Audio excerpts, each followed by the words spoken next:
Imagine que tu doives choisir entre une entreprise rentable mais fragile ou stable mais qui rapporte rien. Comment tu tranches? Eh bien, tu sors ta trousse à outils, la rentabilité économique, la rentabilité financière et tous les risques associés. Donc, économique, financier, risque d'illiquidité, risque d'insolvabilité. Dans ce chapitre, on va prendre la boîte à outils du diagnostic global. On démarre par le compte différentiel, donc le tri entre les charges variables et les charges fixes. Les charges variables, elles évoluent avec l'activité. Achat de matière, transport sur vente. On les considère proportionnelles au chiffre d'affaires. Les charges fixes, elles sont indépendantes du niveau d'activité. Tu as les loyers, les amortissements et les salaires, par exemple. Puis tu as aussi les charges mixtes qui mélangent les deux. Typiquement, le salaire d'un commercial qui va avoir une part fixe et une commission sur le chiffre d'affaires qu'il génère. Et à partir de là, tu construis ton compte de résultat différentiel. Tu prends le chiffre d'affaires moins les charges variables, ça te donne la marge sur coût variable, la MCV. Et la MCV moins les charges fixes, ça te donne le résultat d'exploitation. La MCV, c'est juste ce qui reste pour couvrir tes charges fixes. Plus elle est grosse, plus ton projet absorbe vite ses coûts de structure. La rentabilité économique, qu'on appelle RA, c'est ce que rapporte le capital économique, donc les IMO plus le BFRE, indépendamment de la façon dont c'est financé.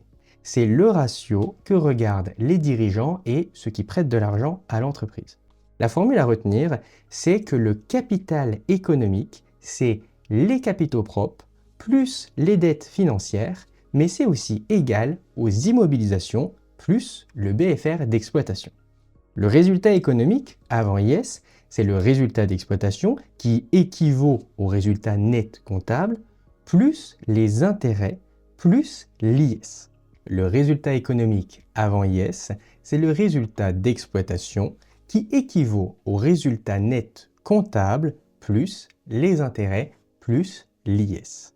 Le résultat économique après IS, c'est juste le résultat économique avant l'IS multiplié par 1 moins le taux d'IS. Et pour obtenir RA, tu vas diviser ton résultat économique par ton capital économique avant ou après IS, selon ce qu'on te demande dans le cas pratique. Pour améliorer cette rentabilité économique, tu as deux leviers. Soit tu augmentes le résultat d'exploitation à capital constant, en gros, tu joues sur la croissance, la productivité, la marge, soit tu réduis le capital investi à résultat constant. Donc, ça veut dire que tu vends des actifs sous-utilisés ou bien que tu vas optimiser ton BFRE. On enchaîne sur le risque économique. La question c'est à quel chiffre d'affaires l'entreprise elle bascule. Le seuil de rentabilité, c'est les charges fixes divisées par le taux de marge sur charge variable, sachant que le taux de marge sur charge variable, c'est la marge sur charge variable sur le chiffre d'affaires hors taxe. Le point mort, lui, c'est 12 fois le seuil de rentabilité divisé par le chiffre d'affaires hors taxe, pour l'avoir en mois. C'est pour ça qu'on divise par 12. C'est la date du calendrier à laquelle l'entreprise commence à dégager du bénéfice. Tu as ensuite la marge de sécurité qui vaut le chiffre d'affaires hors taxe moins le seuil de rentabilité et l'indice de sécurité qui est la marge divisée par le chiffre d'affaires hors taxe. Un indice de 20%, ça veut dire qu'une baisse de 20% du chiffre d'affaires suffit à devenir déficitaire. Et puis, tu vas finir avec le levier opérationnel, le LO. Ça, c'est la variation du résultat d'exploitation en pourcent divisé par la variation du chiffre d'affaires en pourcent. Ça vaut aussi 1 sur l'indice de sécurité ou la marge sur charge variable sur le résultat économique. Un levier opérationnel de 2,5, ça veut dire qu'une baisse de 10% du chiffre d'affaires ferait chuter le résultat économique de 25%. Plus le levier opérationnel est élevé, plus l'entreprise est exposée à un retournement de son marché. Prenons l'exemple de la société Neptune pour illustrer le risque économique. Neptune, c'est un équipementier à La Rochelle. Elle a un chiffre d'affaires d'1,5 million, des charges variables qui représentent 60% de son chiffre d'affaires. Donc du coup, 1,5 million fois 60%, ça fait 900 000. Et des charges fixes de 360 000. La marge sur charge variable, c'est 1,5 million moins les 900, ça nous fait 600. Le taux de marge sur charge variable, c'est les 600 divisé par le chiffre d'affaires, 40%. Le résultat économique, c'est les 600 000, donc la marge sur charge variable, moins les charges fixes, on arrive ici à 240. Son seuil de rentabilité va être de 360 000 divisé par 40%, donc 900 euros. C'est donc les charges fixes divisées par le taux de MCV. Son point mort va être de 900, donc 900 c'est les charges variables divisées par son chiffre d'affaires, le tout multiplié par 12, ça nous fait 7,2 mois. Ça veut dire que si l'exercice de Neptune commence au 1er janvier et qu'elle a un chiffre d'affaires qui est constant évidemment, eh bien le 6 août, elle arrivera à son point mort. Le 6 août, tout ce qu'elle fera comme chiffre d'affaires après le 6 août viendra augmenter son bénéfice. On a une marge de sécurité qui est chiffre d'affaires moins charge variable 600 000 euros, un indice de sécurité, marge de sécurité divisé par chiffre d'affaires de 40%, 40% c'est très bien, et un levier opérationnel de 600 divisé par 240, ce qui nous fait 2,5. Ça veut dire que si on baisse notre chiffre d'affaires de 10%, eh bien, on va chuter notre résultat économique de 25%. Donc, c'est plutôt un gros levier. Retiens donc que le seuil de rentabilité, c'est le chiffre d'affaires d'équilibre où tu n'as ni bénéfice ni perte. Le point mort, c'est la date sur le calendrier où ce seuil il est atteint. L'indice de sécurité, c'est le pourcentage de baisse de chiffre d'affaires que tu peux supporter avant que tu sois en déficit. Et enfin, le levier opérationnel, c'est l'effet d'amplification d'une variation de ton chiffre d'affaires sur ton résultat économique. On peut maintenant passer à la rentabilité financière, qu'on appelle RC. Là, c'est la performance pour l'actionnaire. Elle a plusieurs formules. Le résultat financier avant IS, c'est le résultat économique avant IS moins les intérêts. Les intérêts, c'est les dettes financières multipliées par le taux d'endettement.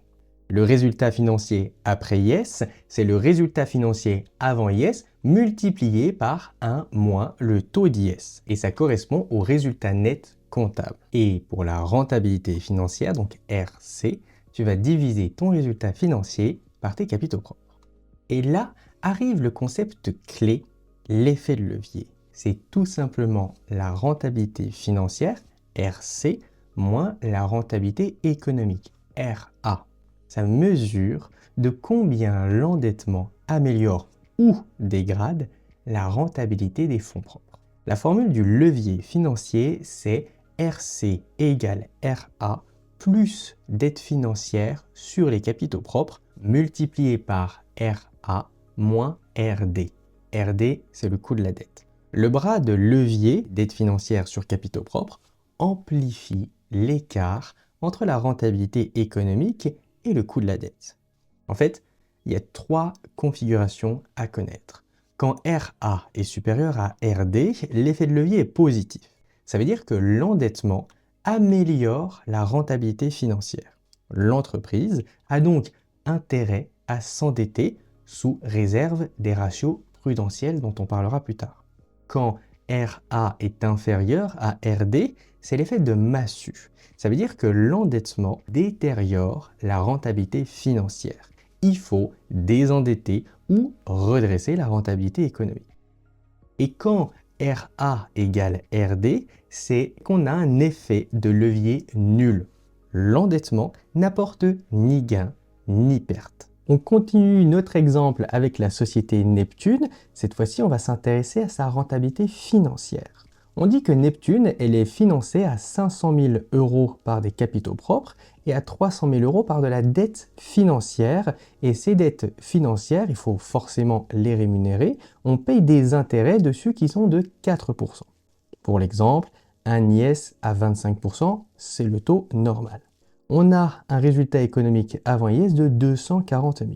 Les intérêts, ça va être la dette fois les 4%, on arrive à 12 000. Les intérêts nets d'IS, c'est 12 000 fois 0,75. Donc là, ça veut dire qu'on enlève de nos 12 000 les 25% d'IS qu'il nous faut économiser, puisque un intérêt, c'est une charge. Une charge, ça fait baisser le résultat. Donc, les intérêts, en réalité, ne nous coûtent que 9 000 euros, puisqu'ils nous ont permis d'économiser de l'IS.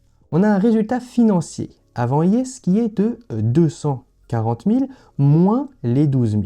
Les intérêts, ça nous fait 228 000 euros. Un résultat financier après IS qui est de 228 000 fois 0,75. Donc là, même opération, on est en train d'enlever l'IS. Ça nous fait donc un résultat financier après IS de 171 000, ce qui est égal à notre résultat net comptable. On considère qu'on n'a pas d'autres éléments tels que du résultat exceptionnel ici. Pour ce qui est de sa rentabilité économique avant IS, on prend nos 240 000 de résultats économiques avant IS, on les divise par 800. 800, c'est quoi? C'est les 500 de capitaux propres plus les 300 de dette. Ça nous fait 30%. On enlève l'IS, donc on multiplie par 0,75 avec un IS de 25%, ça nous fait que 22,5%. La rentabilité financière après IS va être de 171 000, donc résultat financier après IS, divisé par les capitaux propres, on arrive à 34,2%. Pour ce qui est de l'effet de levier, on a un taux d'endettement net d'IS de 4% moins les 25% d'IS, donc fois 0,75, ça nous fait 3% net d'IS. Petite vérification, la rentabilité financière nette d'IS, c'est aussi nos 22,5% plus nos 300 000 euros de dette divisés par les capitaux propres multipliés par la rentabilité économique net d'IS moins notre taux d'endettement net d'IS, ce qui va nous faire 22,5 plus 0,6 fois 19,5, on va retomber sur nos 34,2%. Pour ce qui est de l'effet de levier, il est donc de 34,2 moins nos 22,5 de rentabilité économique, on est à plus 11,7%. C'est un effet de levier qui est favorable puisque la rentabilité économique est supérieure à la rentabilité des dettes et donc ça veut dire que l'endettement il booste la rentabilité de nos fonds propres de presque 12 points, puisqu'on est à plus 11,7%. Attention, l'effet de levier suppose que RA reste supérieur à RD. Si la conjoncture elle se retourne et que RA il passe sous RD, le levier devient une massue. Et donc dans ce cas-là, comme on le disait, l'endettement amplifie la perte. C'est ce qui transforme un dirigeant brillant en une faillite express. Là où je veux en venir, c'est qu'en cas pratique et en examen, tu dois toujours mentionner ce double tranchant dans ton commentaire. Pour creuser une rentabilité, on la décompose. La rentabilité économique se décompose en deux ratios, sachant que la rentabilité économique, c'est le résultat économique sur le chiffre d'affaires hors taxe multiplié par le chiffre d'affaires hors taxe sur l'actif économique. Le premier ratio, c'est le résultat économique sur le chiffre d'affaires. Il mesure la marge d'exploitation, donc l'efficacité commerciale et industrielle. Le second, c'est le chiffre d'affaires sur l'actif économique. Lui, il mesure la rotation de l'actif, donc combien de chiffre d'affaires tu génères pour chaque euro que tu as investi. La rentabilité financière, elle se décompose en trois ratios. Sachant que la rentabilité financière, c'est le résultat net comptable sur le chiffre d'affaires hors taxe multiplié par le chiffre d'affaires hors taxe sur l'actif économique multiplié par l'actif économique sur les capitaux propres. Le résultat net sur le chiffre d'affaires, c'est ta marge nette. Le chiffre d'affaires sur l'actif économique, c'est la rotation des actifs. Et l'actif économique sur les capitaux propres, c'est le levier financier qui reflète l'effet de l'endettement. Attention, pour analyser une rentabilité, tu dois toujours isoler les contributions de la marge, de la rotation et du levier. Parce que une rentabilité financière de 25%, obtenue avec une marge de seulement 8%, une rotation de 1,25 et un levier de 2,5, ça raconte pas du tout la même histoire qu'une rentabilité financière aussi de 25%, mais elle qui est obtenue avec une marge de 25%, une rotation de 1 et 0 endettement. Passons maintenant à la liquidité et à la solvabilité. Ces deux notions à pas confondre. La liquidité, c'est la capacité à honorer ses échéances à court terme, donc actifs et passifs à moins d'un an. La solvabilité, c'est la capacité à payer toutes ses dettes à une date donnée. L'actif réel doit couvrir le passif. Et c'est pour ça qu'on construit un bilan financier, où tu vas reclasser l'actif par liquidité croissante, du moins liquide au plus liquide, et le passif par exigibilité croissante, du moins exigible au plus exigible.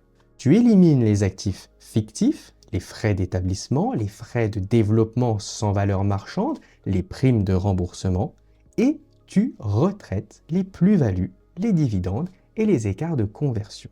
Le fonds de roulement financier, FRDF, c'est l'actif à moins d'un an, moins le passif à moins d'un an, ou de façon équivalente, les capitaux permanents moins l'actif à plus d'un an.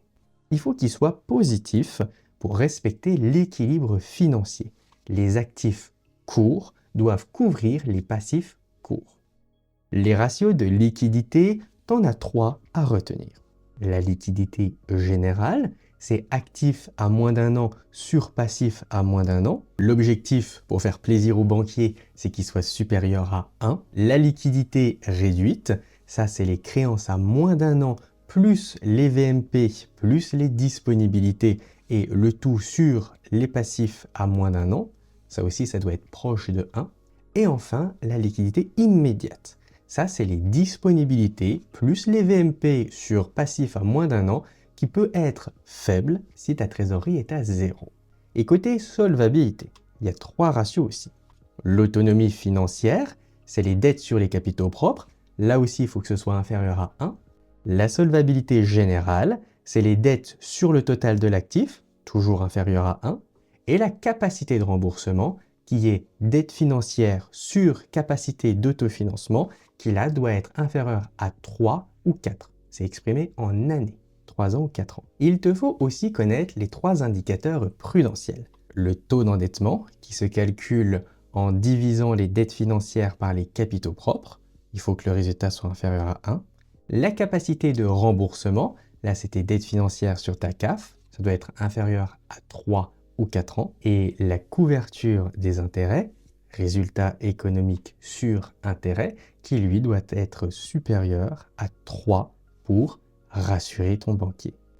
Petite astuce d'examen pour terminer ce chapitre. Ton banquier, il regarde toujours en priorité ta capacité de remboursement, donc les dettes financières sur ta CAF. Au-delà de 4 ans, il ferme le dossier. Donc, si tu veux rendre une analyse complète, tu dois calculer ce ratio dès que les données te le permettent et comparer ton ratio à la norme de ton marché. Voilà. Si tu dois retenir qu'une seule chose, c'est que rentabilité et risque, ça se lie toujours ensemble. Dire que tu as une rentabilité financière qui est géniale sans regarder le levier ni la capacité de remboursement, en analyse et en cas pratique, ça vaut 0.